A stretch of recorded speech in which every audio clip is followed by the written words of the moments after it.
Fantasy Life I, The Girl Who Steals Time is my favorite game of 2025. Yes, even more than the entire slate of Switch 2 launch titles. Since it was released, I haven't been able to put it down. I'm over 70 hours into Level 5's latest, and I'm still playing it every chance I get. In our original review, I was critical of the Switch 1 version of the game, and I mostly stand by those opinions. Since the review went up, I've poured some more time into the last-gen version of Fantasy Life before jumping into the Switch 2 build, and the difference between the two is stark. Fantasy Life on Switch 2 feels like a different game, moving from the slower pace of the Switch 1 version to the fluidity of Nintendo's current-gen console is a breath of fresh air.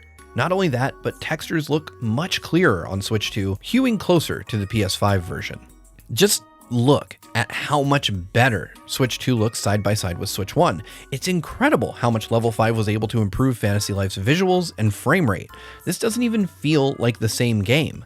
Character models and environments are much sharper on Nintendo's current-gen console, and overall the Switch 2 version feels much more responsive.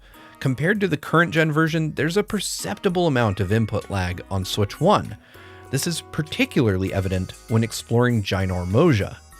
Ginormosia is a giant open space to explore, complete with Zelda-inspired towers and shrines. It's the single largest environment in Fantasy Life, and while it doesn't perform particularly poorly on Nintendo's last-gen hardware, it shows the differences between it and the current generation offerings more than any other area. Let's just let some of this footage play out so you can take a look for yourself.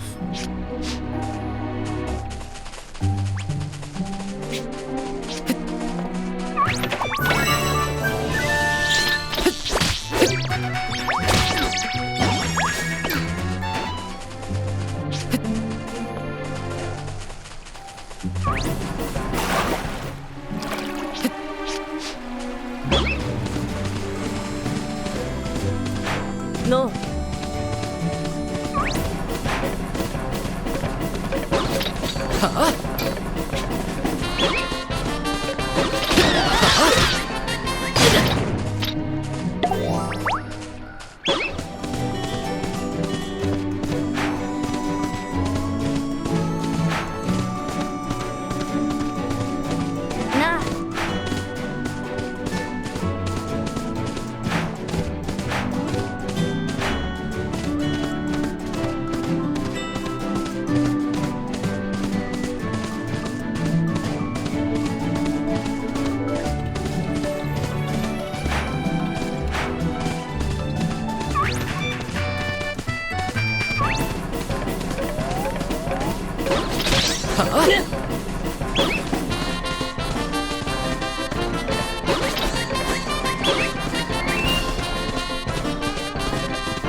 Both Switch versions of Fantasy Life are great games, however, and they have a distinct advantage over their counterparts in local wireless play.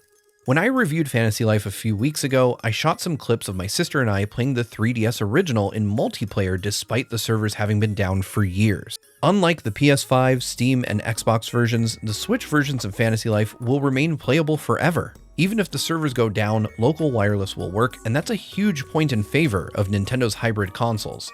The inclusion of this game-changing feature, coupled with the Switch 2's dramatic improvement over its predecessor in all areas, makes it the definitive way to play Fantasy Life. It may not be as performant and may not have the same level of visual fidelity as the PS5, but its portability, coupled with the ability to play multiplayer without an internet connection, put it above the more powerful console and earn it a higher review score. I've been playing Fantasy Life's endgame content exclusively on Switch 2 since we got the console a few days ago, and I don't see myself going back. If you're looking for the best place to play, this is it.